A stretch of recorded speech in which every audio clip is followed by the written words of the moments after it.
like people still kicking us down, you know.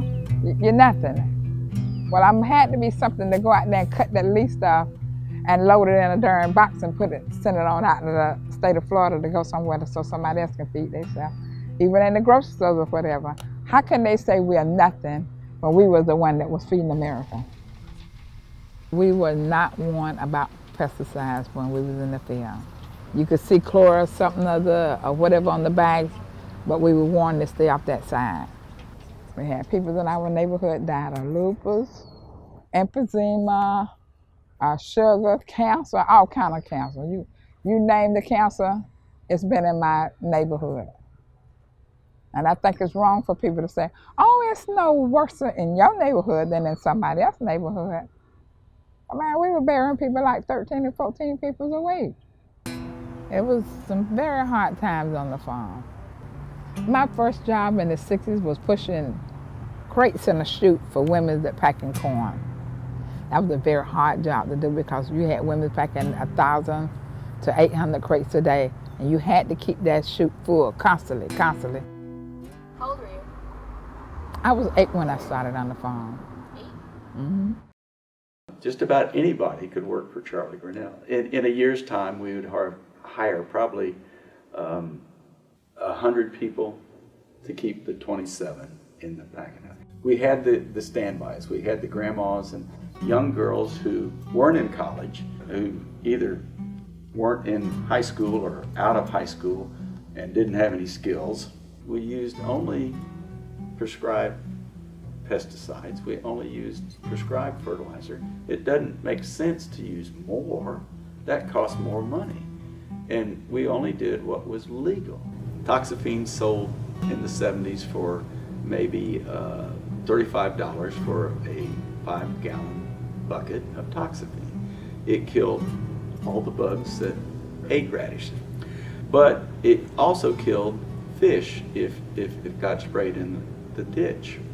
There were no fish in my ditch that I know of, but we still had to stop using it. So the product they gave us to replace it was a pyrethroid of some nature, but it did not kill the fish in the ditch.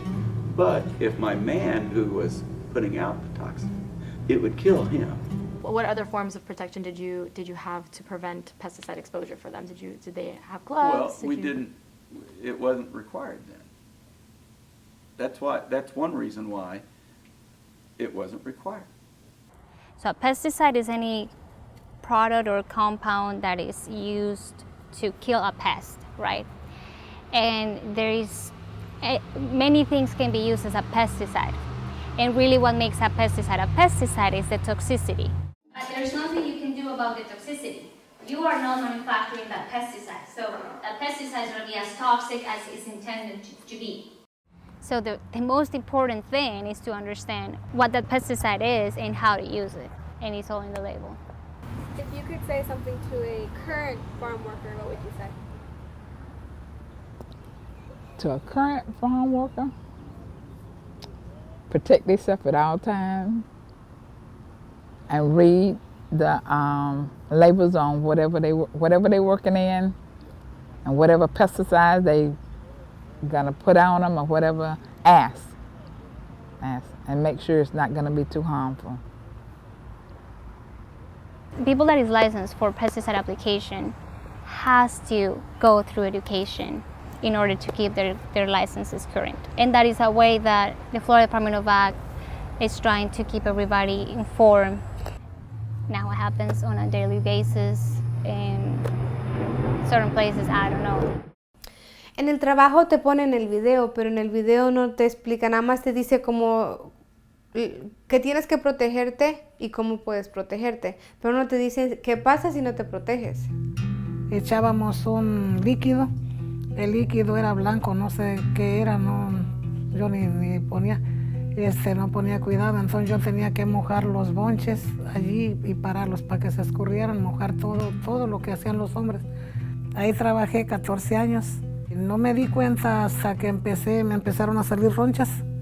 Me empezaron a salir unas ronchas y unas manchas que me empezaron a salir. Entonces yo iba a la clínica y no me dice nada.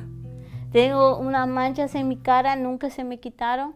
y me afectó el hígado porque también, pero tampoco, siempre me decían, tienes inflamado el hígado, pero nunca me decían nada de qué o por qué.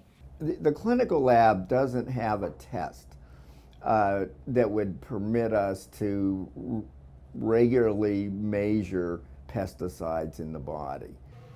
So chronic long-term exposure to agricultural pesticides based on a weight of evidence is known to be associated with a variety of outcomes that can include autoimmune diseases, they can include cancers, and some of these outcomes can be profound and be multi-generational. So, trabajé mis 9 meses de embarazo. Pedí permiso a la nursería 2 meses para poder estar con mi bebé. Entonces, cuando nació ella, pues parecía que todo estaba normal. Pero yo, como madre, yo la veía diferente, yo la veía rara, no sé. Entonces yo le decía a la doctora, es que mi niña la veo como si tiene una bolita en la cabeza. Y ella decía, no, pero, o sea, yo no le veo nada. Y le tocaba y no tenía nada. Y yo insistí, pero ellos todavía decían que no. Entonces me cambiaron en una cita, me dio con otra doctora que no era la doctora que siempre le tocaba. Entonces como al mes, mes y medio, le volví a decir a esta doctora, a la otra pues que no era la doctora de cabecera de mi hija. Le dije, yo le he dicho a la otra doctora que yo veo diferente a mi hija, que le miro como una bolita en la cabeza. Y entonces ella la tocó y dijo, ya como que sí le noto algo raro. Entonces le mandaron a hacer un CT scan. Entonces sí le miraron que su cráneo había cerrado prematuro y su cabeza era como un huevito, no era redonda. La enfermedad se llama craneosinostosis. A ella la operaron cuando tenía 4 meses, le abrieron una aquí y otra acá para romper sus huesitos y que su cráneo pudiera crecer normal. Entonces después de la cirugía le pusieron un casco, estuvo por 8 meses con ese casco para que le moldeara su cabeza. Somebody was a farm worker and were spraying pesticides. To say, well, you need to work on a different part of the farm or something, get out of that environment. That would be probably wise advice, but not always possible. Pero tampoco no te dan el material suficiente para tú protegerte. Entonces, muchas veces la gente tiene que comprar su propio material para poder, si tú quieres protegerte. Pero a veces la gente no tiene o no toma la importancia porque no sabe cuáles son los efectos si tú estás expuesta a pesticidas. So many people around me have died since we've been off the farm. And I mean, they've been in their 30s, 40s, and 50s. I mean, more younger people died than it was older. Like 10 years after we came off that farm, people just went there. 13 funerals, 14 funerals, 15 funerals. So many people dying in the run of a week? Couldn't figure it out. So oftentimes you can, in a very short, acute exposure, not see any of the typical modes of action, but instead you're seeing acute outcomes which could be much less severe and oftentimes confused with common cold. They could be confused with heat exposure, which is a really big problem in the Southeast. And so it's very difficult to, sometimes from a diagnostic standpoint, for a doctor to be able to really understand that this could be an acute pesticide exposure compared to a cold. They just spray right over us, it's just like a mist of rain falling on you. And 2 or 3 days later, your skin go to peeling like you got an alligator skin or whatever. You go to the doctor, they give you a salve, but the salve is not any good. What's key is for a doctor to be able to get a full case history of the patient in order to really differentiate between what might be heat, what might be a cold or flu, and possible pesticide exposure. Pero ahí la mayordoma decía que no vinieran a la clínica, que les daban unas cosas para que se untaran, unas cremas, porque que eso era de los animalillos que había allí, decían que nos picaban, y era de los químicos. maltratan muchísimo a la gente. Les gritan, los insultan, los amenazan y no hay mucho que hacer porque verbalmente pueden decirte lo que se les dé la gana. I remember the time we been in the field and we can't get the orders out because either it's too cold or hot and we're trying to take breaks to try to cool off some, oh, I need my order and I need it right now. They talk to you harsh and oh, well, if you go home, you might as well stay home. It depends on who you work for. You have some good people and then you have some people that I like they just didn't care. Y no hay nada que hacer. La gente tiene que aguantar por necesidad. Y es injusto porque, oye, si te están diciendo, hey, tú inmigrante, si tú no te apuras a trabajar o si no me sacas esta producción, te voy a echar la migración o te voy a correr. Y la gente no dice nada porque tiene miedo perder su trabajo, porque tiene una familia que mantener, porque tiene miedo que el patrón o el supervisor le ponga migración. O sea, es súper injusto. Y casi la mayoría de las personas son personas que no tienen, son indocumentadas y por eso aguantan todo. Por el miedo de que las corren y que luego para hallar trabajo y que ese es el problema de la gente que tiene miedo. Porque yo les digo, si no tiene que ver que, porque aquí nos explicaban que tan derecho tiene uno como otro. Pero tienen miedo que se llegan a enterar los patrones y nada, ya no les dan trabajo. Por eso la gente aguanta. Immigration. Immigration is the big issue that prevent workers to have proper health care and proper laws that protect them, and also the courage to demand better conditions. Routinely, supervisor, bosses, crew leaders will say, you keep it up and I'll call immigration. And that is a fear, of course, people have. More recently, we've had more and more legal guest workers, but they're scared too, in a different way. Our guest worker program allows workers to be admitted to work, but only for a specific farm.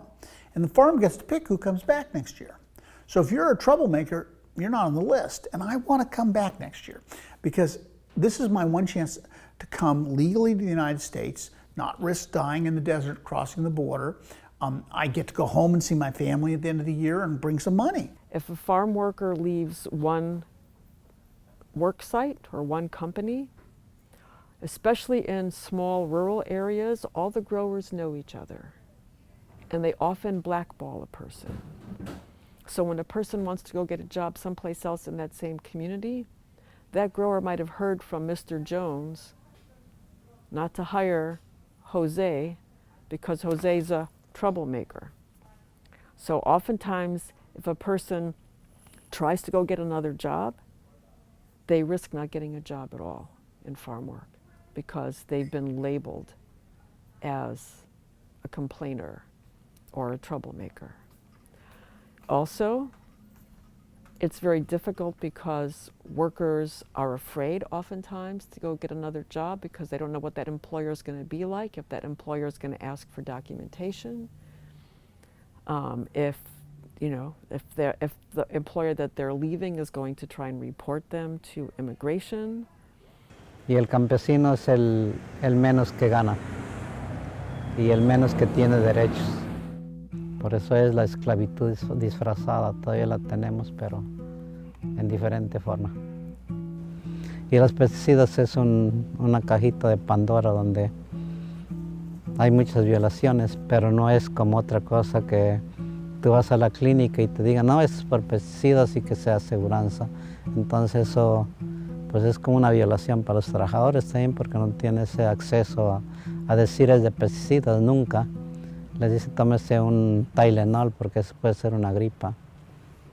There were no real regulations to protect farm workers from pesticides until 1992. And even those regulations weren't implemented until 1995. And there were very bare minimal standards to protect farm workers from pesticides, which did not even give farm workers the same protections from toxic chemicals that almost all other workers have under OSHA. So we've been fighting for 20 years to get stronger protections for farm workers from pesticide exposure? There are many different classes of pesticides, and some of the historic pesticides that were used 40, 50, 60 years ago, such as the organochlorine class of pesticides, have a very long residence time. Because of the nature of pesticides, that most of the effects are long-term, won't show up for many years, the system doesn't really create much of an incentive for the employer to be safe with pesticides. And so for that reason, the court should allow us to go beyond workers' compensation to collect other types of damages. Use less. I mean, then it becomes a social issue, a social and economic problem. It's not really a medical problem, I think, at that point.